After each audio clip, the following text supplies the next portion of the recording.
Привет! Сегодня не пыльная работа. Мы будем приближать розетку к микроволновке. Микроволновка стоит здесь на столешнице с правой стороны, вот где кабель-канал. И розетка не сильно далеко, к которой подключен холодильник.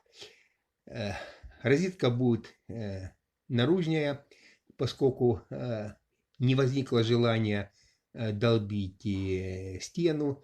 И будем использовать кабель и кабель-канал.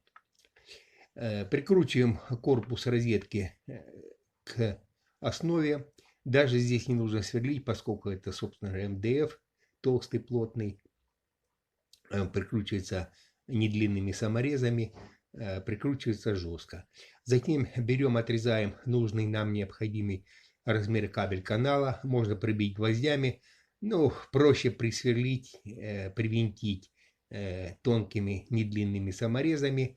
Они мешать проводке в кабель-канале не будут. То есть мы делаем перемычку от основной розетки к розетке, которую мы с вами ставим при помощи кабель-канала, чтобы тоже не сверлить, не выбивать, не увивать стенку.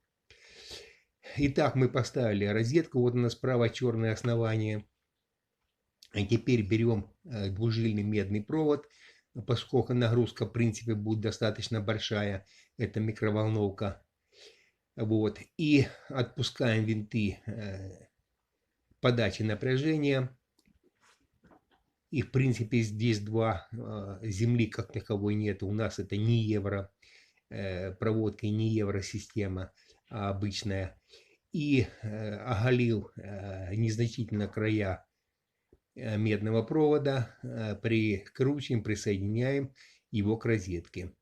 Медный провод это 2,5 квадрата. Его достаточно для того, чтобы он потянул мощность микроволновки.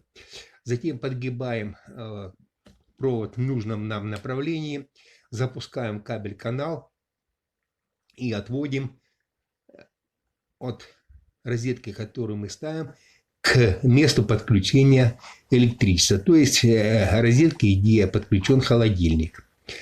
Когда мы все здесь сделали, видите, сбоку я здесь прорезал дыру, чтобы провод не зажимался, мы прикручиваем крышку нашей розетки на место, проверяем надежность, розетка держится очень прочно. Теперь переходим на левую сторону, вынимаем розетку, куда будем подключаться. Там тоже есть места подключения, подачи вот электричества, медные крепления. И подключаем провода, отрезав нужную длину, к основной розетке. Закрываем крышку данной розетки. Для того, чтобы провода здесь не мешали, мы немножечко пробили стену, чтобы провод попал в эту ямочку, где мы пробили стеночку по краю, и не мешал основной розетке, куда мы с вами подключаемся. Итак, мы с вами поставили крышку. Теперь берем крышечку кабель-канала и ставим все на место. Итак, у нас подключилась розетка, ту, которую мы с вами ставили, и будет безопасное электричество. Пожалуйста, смотрите. Все нормально, вопросов нет. Можем подключать микроволновку. До свидания.